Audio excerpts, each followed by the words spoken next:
What you doing?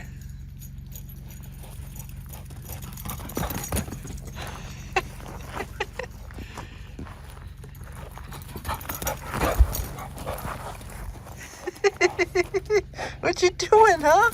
Oh my goodness. You having fun? Good morning. We are back in the greenhouse.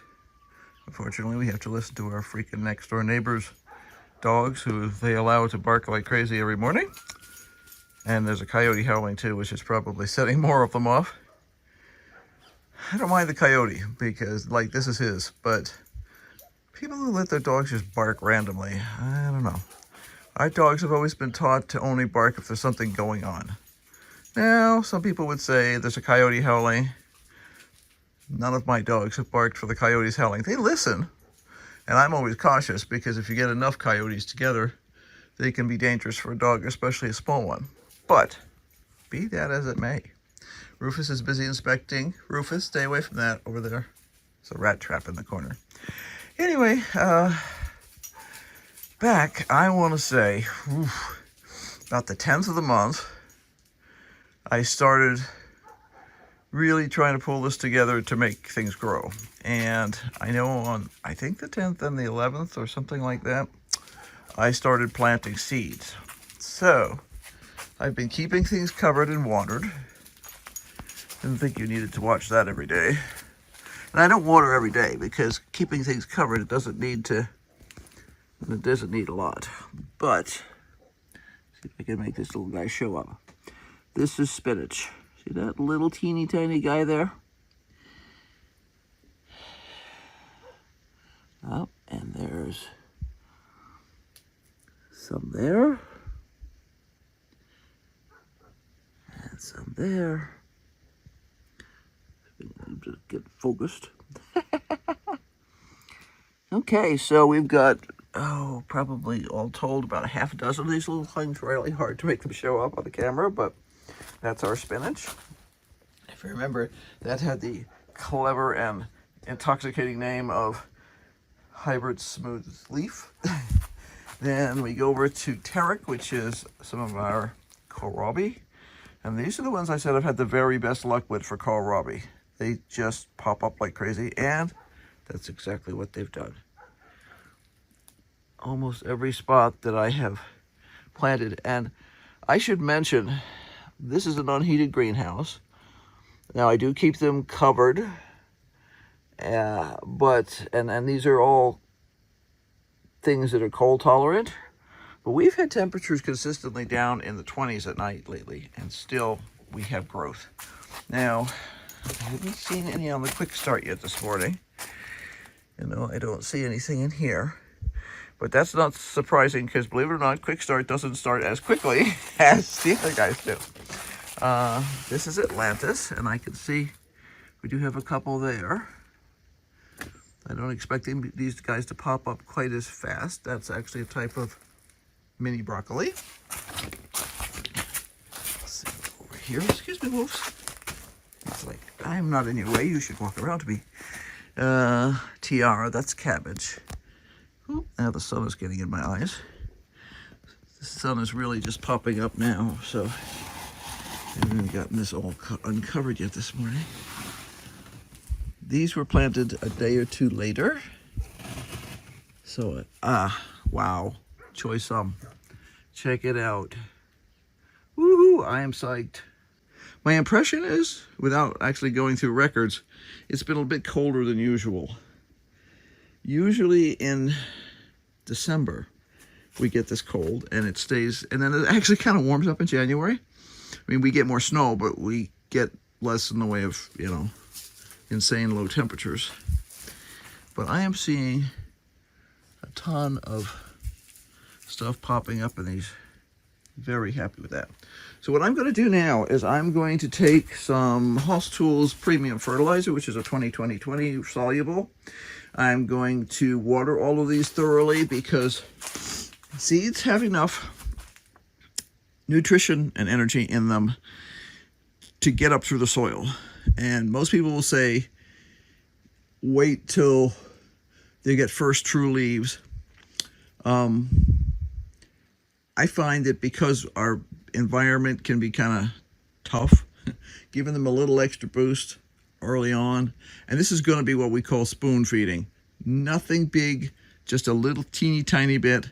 But I'm going to give everybody here just a teeny tiny bit of fertilizer.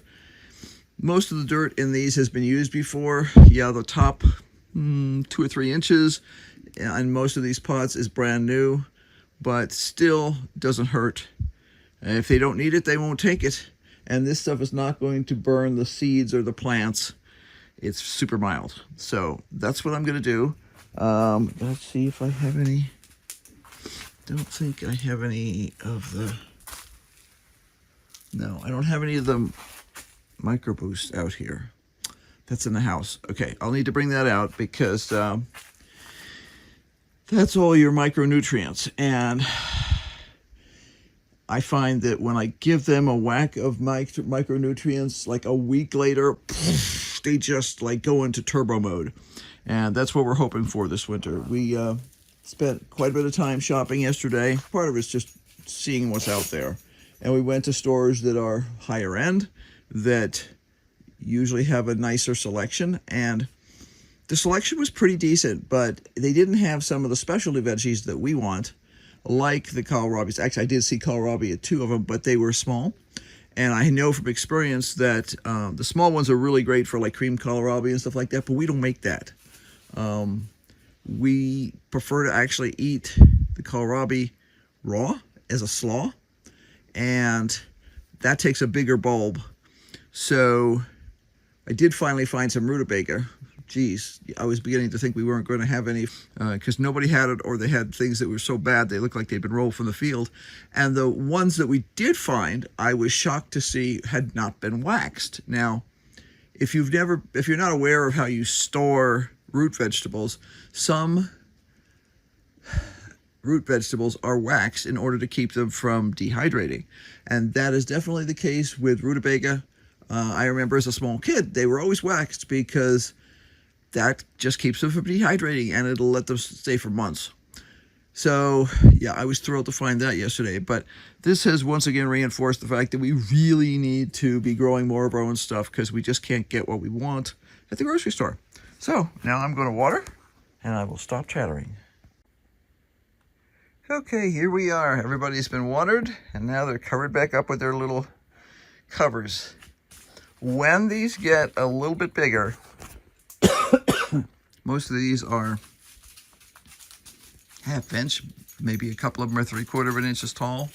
When they get bigger, I will use things like this to hold the cloth up off of the plants, because I don't want the cloth to be in direct contact with the plants once there's real growth going on, because the weight can smush the plants, and also the air inside underneath those covers is going to be warmer than the actual cover itself. So being in physical contact with the cover can actually cause the plant to be frost burned on that one particular spot. So yeah, as soon as these guys get just a little bit bigger, I'm going to start raising this up. It's going to look a little bit more like a sort of tent over here. Yep. And so it took about, well, I didn't actually get out here yesterday at all. So some of these things could have been up yesterday, but it took about, let's see, about 11 days, 12 days for some of the stuff to come up. And like I say, it may have come up at 10 or 11. Considering how cold it's been, I am very pleased with this. Now, it does get quite warm in here during the day. Quite warm, being possibly low 80s at times. We have the fan down there set so that when it gets really, really hot, it'll pull the heat out. And of course, there's more heat up here than there is down here. And that's part of the thing you have to think about when you're dealing with these plants. But yeah, I'll keep you posted. So far, so good. Keeping our fingers crossed. Fresh veggies from our own pots sounds like a wonderful thing. Oh, very wonderful thing, especially when you look at the price of the fresh, quote-unquote, fresh veggies in the store, some of which were far from fresh. See you later.